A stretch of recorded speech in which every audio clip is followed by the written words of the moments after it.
Okay, it's time to continue with the Lost Holy Grounds.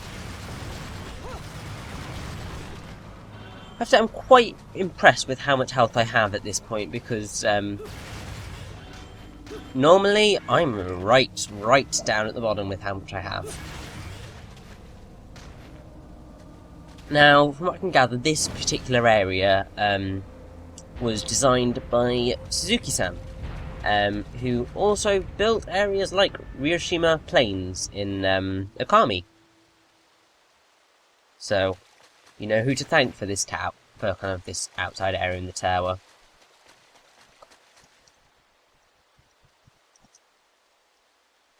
Now, Jörmungandr is in Norse mythology, and basically he is the Midgard serpent or the world serpent.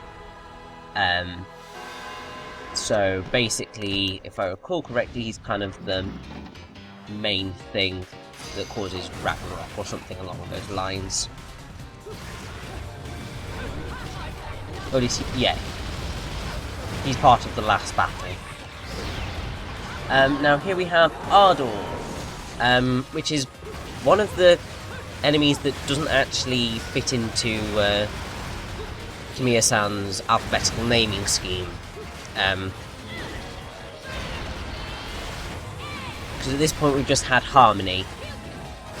And so far we've been quite accurate, because we've had Affinity, Applaud, Beloved, Deer and Decorations, Enchants,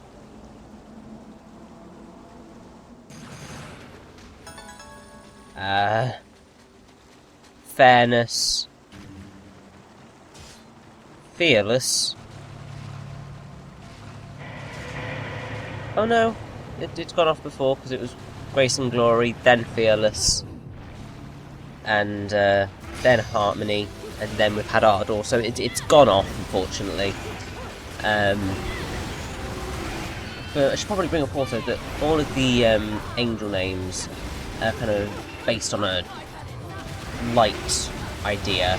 So basically all of the angel names have a light element to them. So you've got Harmony, Beloved, Affinity, they're all kind of very positive light words. You have got a jumble of nouns and adjectives, but it's all light aspects. Also, these names are what humans gave the angels, not what they called themselves.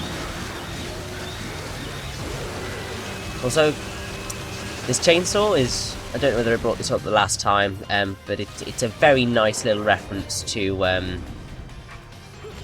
Mad World, which is, I think, Platinum Games' first game that they worked on as Platinum Games.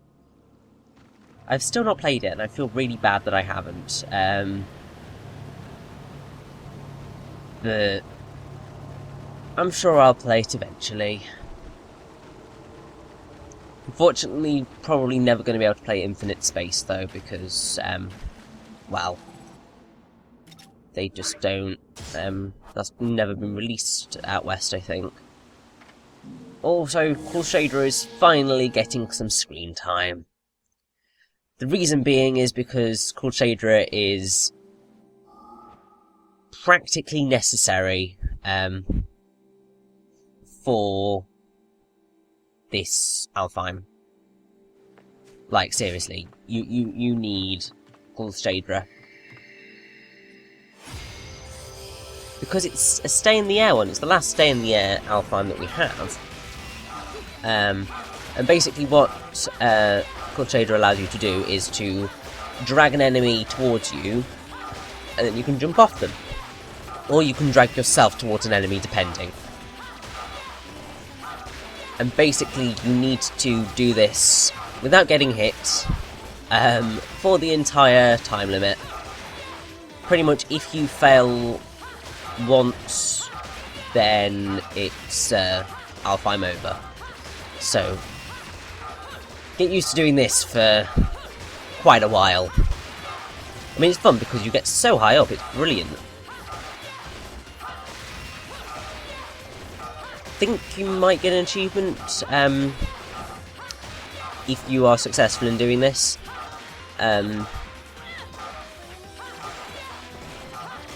There's an achievement for kind of jumping off of enemies, but I don't know whether you get that in the earlier one or not. And that is done and done. I'm quite proud of that run. Pure Platinum. Oh yeah, you don't really have to do a whole lot to get the Pure Platinum in this verse. Largely because if you keep using Kurshedra, you will stay up long enough and get done quite quickly. Just make sure that you do not kind of do the slam move that you can do with Scarborough or whatever foot weapon you have, because that will screw you over royally.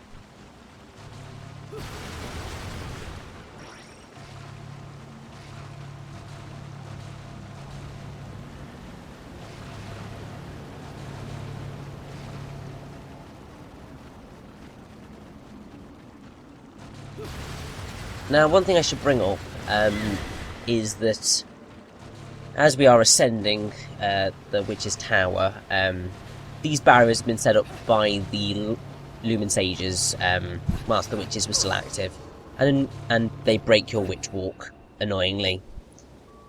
But you should be able to get up just fine.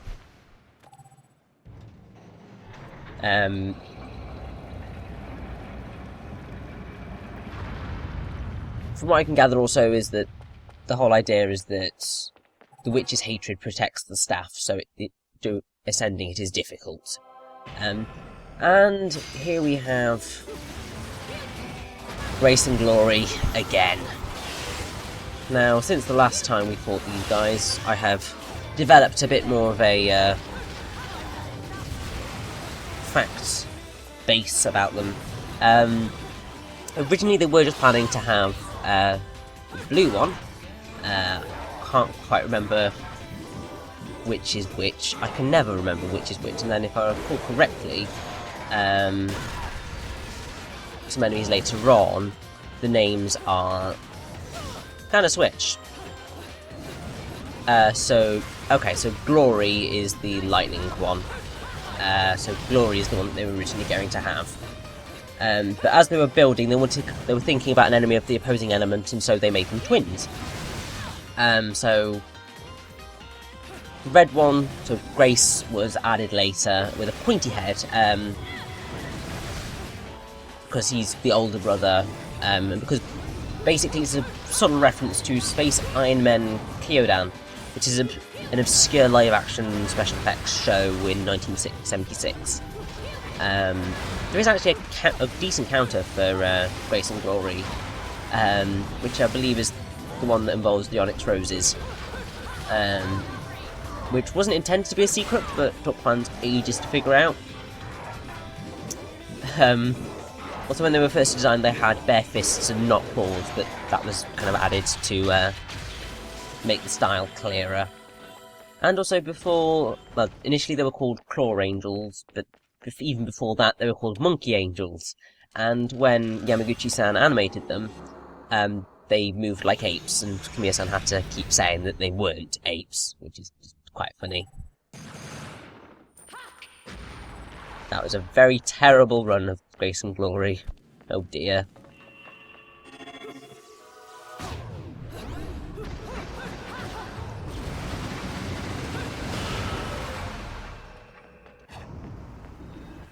Now, one awesome thing about the those metal walls is that the ones that stay broken are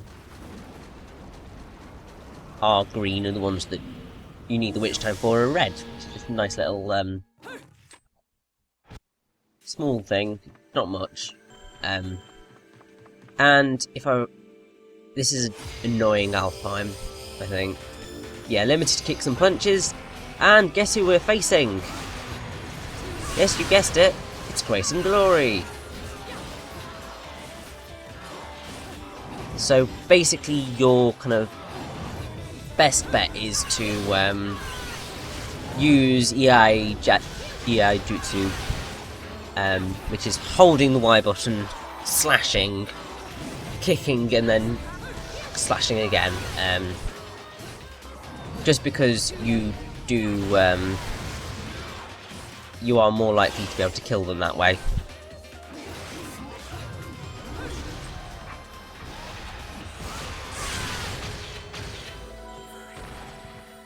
It's a difficult Alpine because you are very, very limited in how much you can use. And if they keep breaking your combos, then it gets difficult.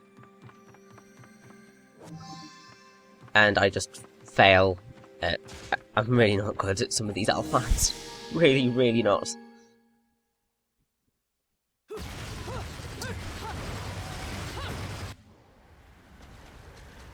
And so here we have a walkway with some very powerful wind, which is really annoying.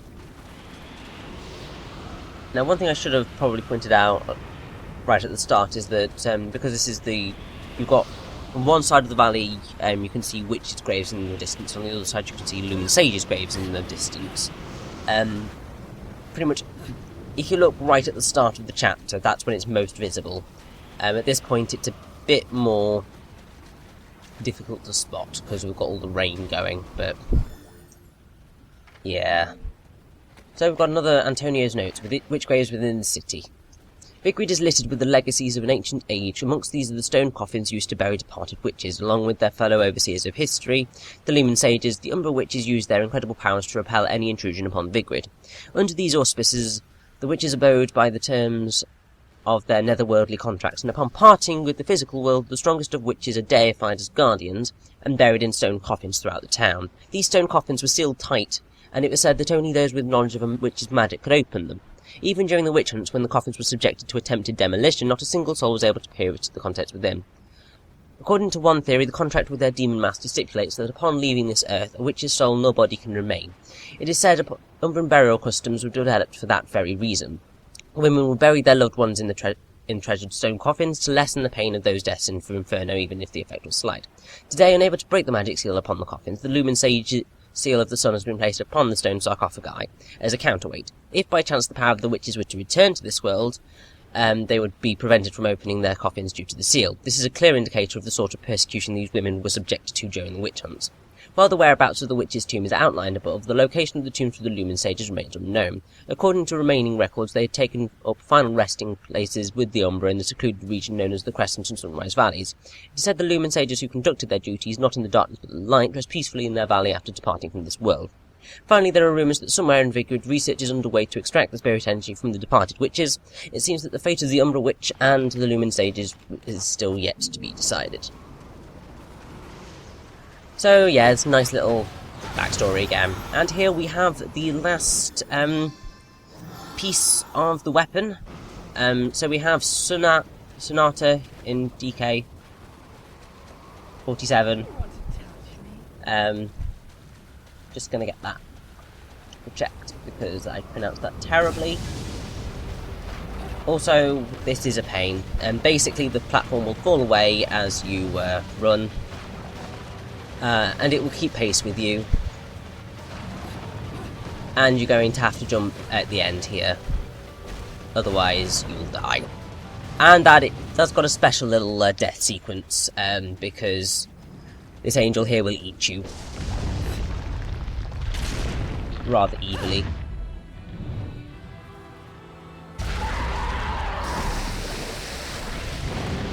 I have to say that's just... Apparently that was too perfect to pass up as an opportunity to have the snake-shaped statue fall as the Inspired flew up. So yes, here we have Inspired. Who is actually... He can be very easy, and also he can be a pain in the backside. Because basically you need to drag him down by attacking him, but attacking him is sometimes harder than you would think. Also, you're going to have to be dodging a lot if you want to stand a chance, really.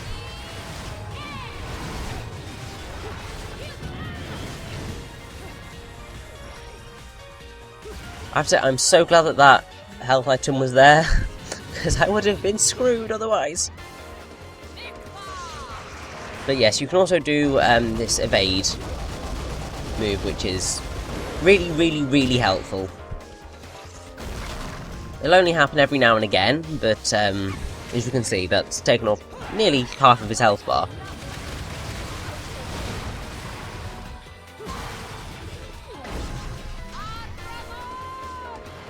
And now we get to summon Melfast to destroy this Inspired. So yes, the Golden Hymn LP that we got is named after Mozart's Sonata for 2 pianos in D major. And that is the song that we'll play when we unlock that track, because it's Sonata for 2 pianos in D major, K448. So yeah, and also we've got another Umbra Tears of Blood, and we've got a nice little trip to the Gates of Hell. Oh yes. Now, healing items in Bayonetta are actually really rare from the pops, so I was incredibly lucky to find them. Like, incredibly lucky. Another LP? Working me to the bone. But no need to pity me. I was bored anyways. Yeah, of course you were, Rodan. Things into shape for you.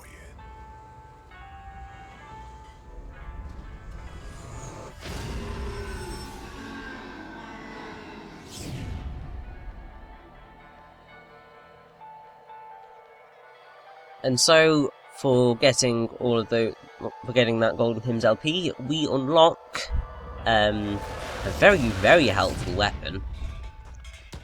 This took a bit of pounding to shape, but the workmanship's solid. Now, here we go. Put this thing to good Durga, which are claws which you can have as both lightning and fire, like the Grace and Glory. And they are very helpful. I'll discuss them more a little bit later on.